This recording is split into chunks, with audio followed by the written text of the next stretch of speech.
How to fill out address line 1 and address line 2. Hello everyone, welcome back to another tutorial. In this video I'm going to tell you guys how you can fill out the address line 1 and 2 on your form.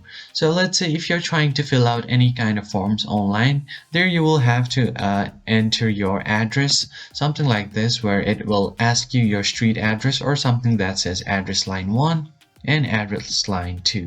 So in that case, what you need to do is, let's look an example at Google Maps. So here is a random location that I've chosen. So on the address line 1, you basically want to enter your house number and your street number. So this right here is the street number on the first part of the address. So you will just have to enter that on your address line 1.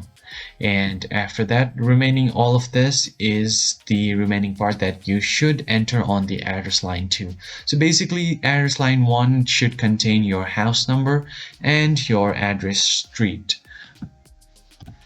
And remaining all of these remaining address will be set to address line 2. So that's how you enter address line 1 and address line 2 on any kind of form.